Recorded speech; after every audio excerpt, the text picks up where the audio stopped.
जय जगन्नाथ जय गुरु समस्त को साष्टांग प्रणाम। हाँ आज्ञा ये कार्तिक पूर्णिमा एवं कार्तिक पूर्णिमा दीपदान महत्व जानिले आपण आश्चर्य हो जाए। सारा विश्व जेतबेले जलमग्न हो जाइथिला, चारोटी वेद को उद्धार करने भगवान मीन अवतार ग्रहण करथिले, मत्स्य अवतार ग्रहण करथिले ए कार्तिक पूर्णिमा दिन। कार्तिक पूर्णिमा मध्य कार्तिकेश्वर जन्मदिन। कार्तिकेय द्वारा तारकासुर बद्ध पर तार तीनोटी पुत्र जो माने त्रिपुरासुर नाम परिचय लाभ करथिले, तारकाक्ष, कमलाक्ष एवं विद्युत माली ब्रह्मांकर घोर तपस्या करी ब्रह्मांक ठारू तीनोटी नगर प्राप्त करथिले, जहा थिला सुवर्ण, रौप्य एवं लोहर नगर।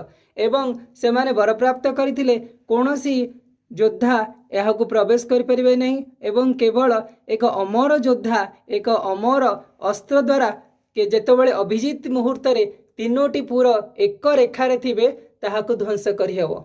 तो भगवान शिव पिनाक धनुरे अभिजित मुहूर्त रे जेतबेले तीनोटी पुर एक सरल रेखारे थिला एई तीनी पुर को नष्ट करथिले एवं त्रिपुरासुरंकर बद्ध करथिले।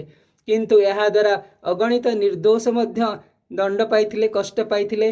सेतिपे भगवान शिवंकर चक्षुर मध्य लुह झरी पड़ता एवं जो रुद्राक्ष गच्छर सृष्टि होता।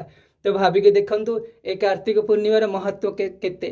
तेणुक आज कार्तिकेय जन्मदिन होइथिबारु कार्तिक पूर्णिमा एवं त्रिपुरासुरंकर बद्ध होइथिबारु एवं भगवान विष्णुंकर प्रथम अवतार मत्स्य अवतार होइथिबारु एई कार्तिक पूर्णिमार संध्यारे जी दीपदान करते तार समस्त इच्छा पूर्ण हुए। तो मंदिर बाहर दीप लगे दिंतु एवं भगवान हरिहर को ध्यान करंतु। जय जगन्नाथ जय गुरु समस्त को प्रणाम।